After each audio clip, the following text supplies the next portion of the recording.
Buenos días. Hoy vamos a tener la lección número 8 del libro de Romanos. Vamos a buscar en esta mañana el libro Romanos capítulo 3. Vamos a leer del versículo 1 hasta el 18. El libro de Romanos capítulo 3. Del versículo 1 voy a leer. ¿Qué ventaja tiene pues el judío o de qué aprovecha la circuncisión? Mucho en todas maneras. Primero, ciertamente que les ha sido confiada la palabra de Dios. Pues ¿qué si algunos de ellos han sido incrédulos? ¿Su incredulidad habrá hecho nula la fidelidad de Dios? De ninguna manera. Antes bien sea Dios veraz y todo hombre mentiroso, como está escrito, para que seas justificado en tus palabras y venzas cuando fueres juzgado. Y si nuestra injusticia hace resaltar la justicia de Dios, ¿qué diremos? ¿Será injusto Dios que da castigo? Hablo como hombre. En ninguna manera. De otro modo, ¿cómo juzgaría Dios al mundo? Pero si por mi mentira la verdad de Dios abundó para su gloria, ¿por qué aún soy juzgado como pecador? ¿Y por qué no decir cómo se nos calumnia y cómo algunos cuya condenación es justa afirman que nosotros decimos hagamos males para que vengan bienes? ¿Qué pues somos nosotros mejores que ellos? En ninguna manera. Pues ya hemos acusado a judíos y a gentiles que todos están bajo pecado. Como está escrito, no hay justo ni aun uno. No hay quien entienda, no hay quien busque a Dios. Todos se desviaron, a una se hicieron inútiles. No hay quien haga lo bueno. No hay ni siquiera uno. Sepulcro abierto es su garganta, con su lengua engañan. Veneno de áspides hay debajo de sus labios. Su boca está llena de maldición y de amargura. Sus pies se apresuran para derramar sangre. Quebranto y desventura hay en sus caminos. Y no conocieron camino de paz. No hay temor de Dios delante de sus ojos. Hasta el versículo 18 he leído. En esta mañana hemos comenzado el estudio del capítulo 3 del libro de Romanos, haciendo un resumen o bien general de los primeros dos capítulos. En el capítulo 1 se ve evidenciado cuál ha sido el pecado del pueblo gentil, los gentiles, cómo ellos han vivido de manera desordenada, entregado a las pasiones y a los deseos. En el capítulo 2 aparece sobre el pecado del pueblo judío. Aunque ellos tienen la ley, aunque ellos han recibido los mandamientos, pero aún así ellos estaban incumpliendo los mandamientos. Entonces, por una parte están los que tienen la ley y pecan, y por otra parte los que no tienen la ley y también pecan. De manera separada describe estos dos pueblos, ¿no? Estas dos manifestaciones del pecado, con ley y sin ley. Pero en el capítulo 3, el libro de Romanos capítulo 3, lo que intenta hablarnos a nosotros es que no es que por separado los judíos y los gentiles son pecadores, sino que juntos todos los pueblos del mundo tienen la misma característica, tienen la misma condición delante de Dios. Todos son pecadores. Aunque algunos pecan de una manera, otros pecan de otra manera, pero finalmente todos son pecadores, así está escrito dentro de la Biblia. Y entonces acá, ¿cómo parte diciendo el libro de Romanos 3? ¿Qué ventaja tiene pues el judío? ¿O de qué aprovecha la circuncisión? Ya está diciendo que qué ventaja tiene el judío respecto al pueblo gentil. Porque los judíos, ¿qué es lo que tienen? Los judíos tienen la ley, han recibido los mandamientos y dice que ellos han heredado la circuncisión. Entonces, ¿en qué aprovecha tener la circuncisión? Dice, mucho en todas maneras. Primero, ciertamente que les ha sido confiada la palabra de Dios. Pues que si algunos de ellos han sido incrédulos, su incredulidad habrá hecho nula la fidelidad de Dios. Ya podemos decir que los judíos, aparentemente ellos van un paso más adelante, porque ellos ya han recibido la ley, ¿no? Han recibido los mandamientos. En el caso del pueblo gentil, ellos no han recibido los mandamientos. Entonces, ¿cómo los gentiles pueden saber o cómo pueden intentar vivir haciendo el bien o tratando de cumplir la ley? Porque ¿qué diferencia hay entre el pueblo judío y el pueblo gentil? Ya la diferencia es precisamente esta, ¿no? Que dice que primero, ciertamente que les ha sido confiada la palabra de Dios. ¿A quién fue confiada la palabra de Dios? A los judíos, a los que son de la circuncisión. Sin embargo, entre los judíos es verdad que hay muchos que no han creído realmente, no han aceptado la obra de nuestro Señor Jesucristo, pero en el tiempo antiguo hubieron hombres que siendo judíos también han creído en Jesús, han creído en el Evangelio, han creído en la obra del Señor Jesucristo. Tenemos el ejemplo de, partiendo, ¿no?, por Abraham, y luego también está Moisés, y luego también tenemos a David y también Daniel. Existen, ¿no?, los judíos, los profetas que han estado en la antigüedad. También ellos son personas que han pertenecido al pueblo judío, pero que han puesto su esperanza no en las obras, sino que en la gracia del Señor, en la manifestación de la venida del Mesías. Pero en el caso del pueblo gentil, ellos no han conocido la palabra de Dios, ellos no han sabido sobre la venida del Mesías, tampoco en ellos había esperanza sobre la venida del Mesías, ¿no? Entonces, en realidad, en ese sentido los israelitas, vamos a decir que están un paso adelante, pero acá en el versículo 3 dice, pues que si algunos de ellos han sido incrédulos, se refiere a los judíos, ¿no?, que teniendo la ley, que teniendo los mandamientos, ellos han sido incrédulos, dice. Entonces está preguntando, pues que si algunos de ellos han sido incrédulos, dice, ¿sí? ¿Su incredulidad habrá hecho nula la fidelidad de Dios? Ya por lo que ellos sean incrédulos, por lo que ellos no confían en Dios, no confían en la palabra de Dios, entonces eso hace nula la fidelidad de Dios. Es decir, que porque ellos no han creído, entonces Dios, que es fiel, ahora Dios ya se vuelve infiel hacia ellos. No podemos decir así, ¿no? No es que por la infidelidad del pueblo judío Dios se vuelve infiel, sino que Dios permanece fiel. En la Biblia, ¿no?, en el libro de Ezequiel y también en el libro de Oseas, representa detalladamente a Dios con Israel como si fuera un matrimonio. Son un matrimonio en donde la esposa, en este caso Israel, es infiel a su esposo, quien es Dios. Sin embargo, aunque Israel es infiel hacia Dios, aunque ellos no creen en Dios, no creen la palabra de Dios, pero Dios en ese momento desquitándose dice, ya, entonces ya yo no voy a ser más fiel hacia su vida, ya yo no voy a ayudarle más, no voy a intentar darles la gracia, la misericordia. Según esta palabra dice que la incredulidad de los judíos no hace nula la fidelidad de Dios.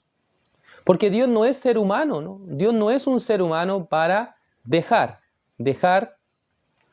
a su pueblo o para ya abandonar a su pueblo por lo que ellos no han podido ser fieles, sino que Dios es fiel a su palabra.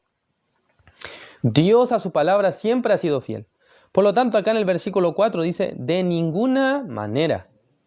Antes bien sea Dios veraz y todo hombre mentiroso como está escrito. Ya, ¿de dónde proviene la mentira? Ya la mentira no vino de Dios, sino que la mentira está alojada dentro del corazón de los seres humanos. Entonces, si una persona llega a ser sabia, se daría cuenta que todo lo que está saliendo de su corazón y la idea que sale de su corazón es una mentira constante. Es una palabra maligna que quiere perjudicar a todos los seres humanos. Entonces, ¿cuál viene a ser la sabiduría realmente según las Escrituras? La sabiduría es que nosotros aprendamos a desconfiar del ser interior, o sea, de nuestro propio corazón, de nuestra propia manera. ¿Por qué? Porque en esta manera, ¿qué es lo que hay? Mentira, dice. Por eso dice, y todo hombre mentiroso. ¿Por qué el ser humano llega a tener este carácter de mentiroso? Ya vamos a ver primero el libro de San Juan, capítulo 8, vamos a buscar. San Juan, capítulo 8, el versículo 44. San Juan, capítulo 8, versículo 44 dice, vosotros sois de vuestro padre el diablo, y los deseos de vuestro padre queréis hacer. Él ha sido homicida desde el principio y no ha permanecido en la verdad, porque no hay verdad en él. Cuando habla mentira, de suyo habla porque es mentiroso y padre de mentira. Ya el padre de los seres humanos, después de que Adán comió el fruto de la ciencia del bien y del mal, es Satanás, es el diablo. Acá está escrito así, ¿no? Entonces, si el diablo es un padre de mentira, es el padre de la mentira, entonces si en nuestro corazón está alojada la identidad pecaminosa por Satanás, entonces nosotros también seremos mentirosos.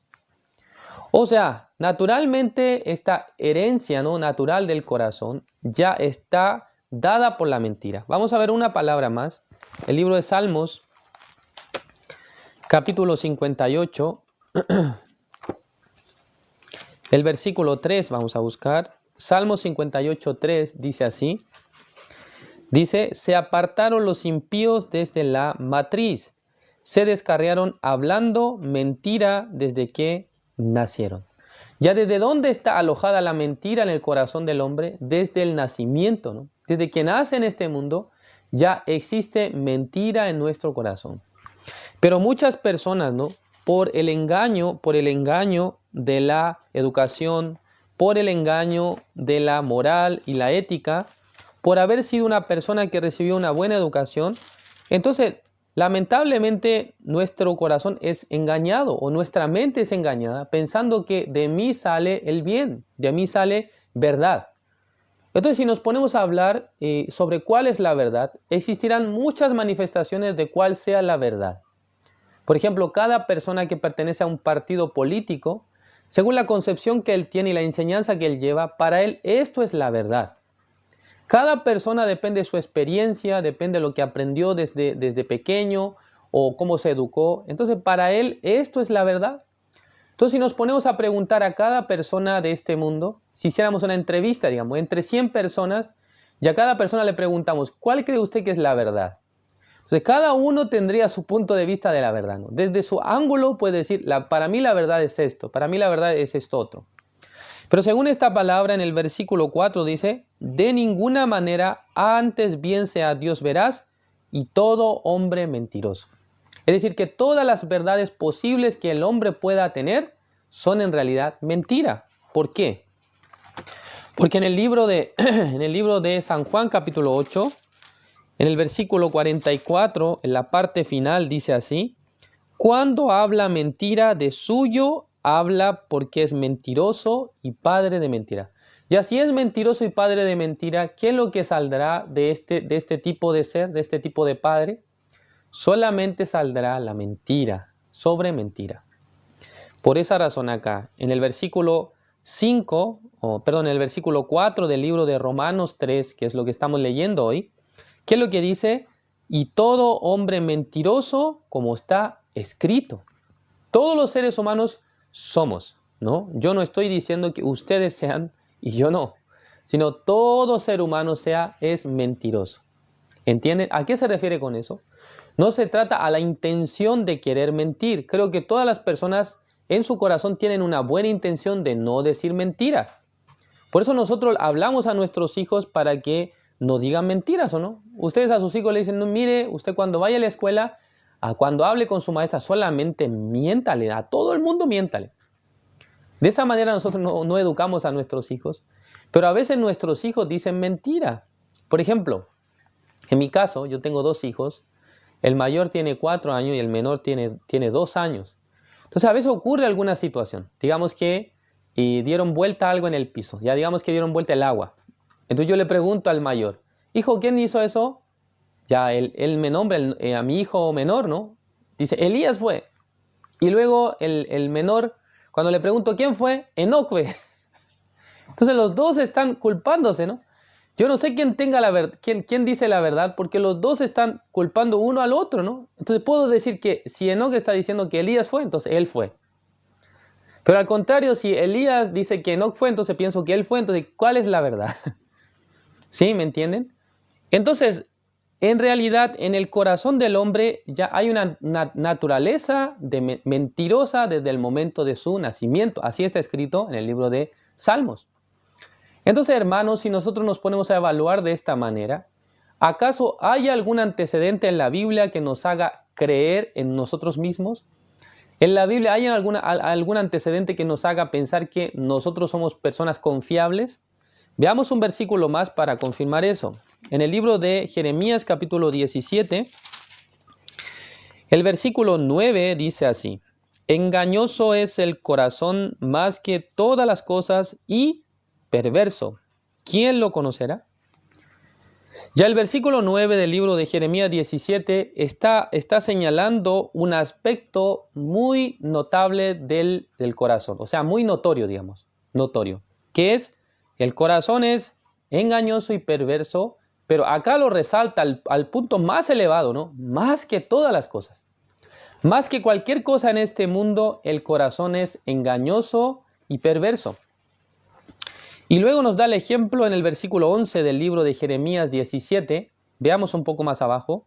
Jeremías 17, versículo 11 dice: como la perdiz que cubre lo que no puso es el que injustamente amontona riquezas, en la mitad de sus días las dejará y en su postrimería será insensato. El versículo 11 se refiere a un caso que se da en la naturaleza con un grupo de aves. Porque resulta que en la naturaleza existe un ave que se llama perdiz, pero esta perdiz, según lo que nosotros podemos observar, ¿no? en internet, hay algún video donde aparece esto. Esta ave pone sus huevos, ¿no? Ya digamos que puso 3 huevos que obviamente pertenecen a ella. Entonces, poniendo 3 huevos, luego se va a buscar o se va a recolectar, que es a la comida, en fin. Pero de repente llega otra ave que se llama cucú, ¿no? Que es una ave bastante grande, pero esta ave tiene una particularidad. Esta ave no hace sus propios nidos, sino que esta ave busca, el nido de otras aves y luego pone su único huevo en ese nido, buscando que el color de los huevos sea similar. Entonces coloca en ese lugar un huevo y luego se va. Entonces cuando la perdiz viene a ese lugar, en ese momento viendo que está en su nido, es el lugar donde ella ha depositado los huevos, mirando, no tiene desconfianza porque ella había puesto 3 huevos. Pero resulta que ahora hay 4. Pero no sé muy bien, ella no sabe contar, no aprendió bien las matemáticas, la aritmética. Entonces no sabe que ella ha puesto 3 huevos, sino que ahora hay 4.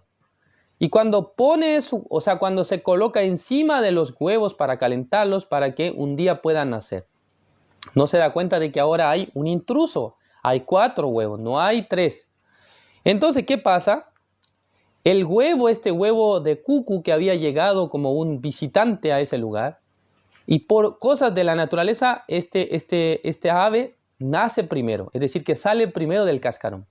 Y todos sus hermanos adoptivos, sus hermanos postizos, digamos, él empieza a arrojar fuera del nido. Con su espalda viene programado desde el nacimiento para echar fuera todo lo que está dentro del nido y quedarse solo en ese lugar.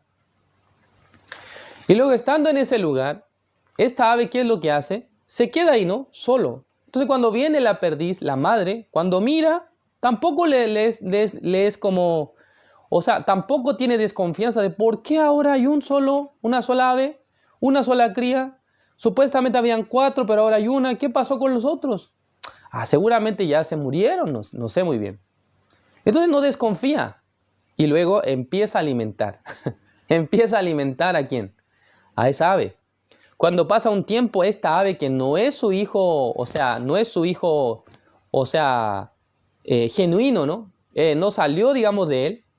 Entonces se vuelve un hijo más grande que su propia madre, ¿no? Como 3 veces más grande que su madre. Y lo alimenta, hasta que llega el día en el que la madre verdadera, la madre cucú, llega y con un sonido, ¿no? Llama a su hijo. Y ya el hijo, cuando está preparado, cuando ya fue criado, por medio, cuando ya fue criado por medio de la madre adoptiva, se lo lleva, ¿no? Es una ave muy, muy inteligente, ¿no? Porque no gasta energía en alimentar a su hijo, sino que lo entrega a otra persona, a otra ave, y esta ave lo cuida. Entonces acá en el versículo 17, cuando nos habla de este ejemplo, no es que Dios quiere darnos alguna lección acerca de las aves y de cómo viven las aves, ¿no? Sino que quiere enseñar acerca del corazón humano. Está diciendo que nuestro corazón también es engañado de la misma manera. Es decir, que en el corazón nuestro Satanás pone los pensamientos de él que nosotros creemos que son nuestros. Nosotros pensamos que son nuestros propios pensamientos. Entonces somos engañados ¿por quién? Por nuestros propios pensamientos. Pero la mayoría de las personas ignora estas cosas. Entonces fácilmente, así como la perdiz abraza a esta ave que no era su cría, no era de él, así también nosotros abrazamos nuestros pensamientos, nuestras ideas, como si fueran cosas reales y como si fuera que salieron de nosotros. Pero en realidad alguien había puesto estos pensamientos, alguien ha puesto estas ideas.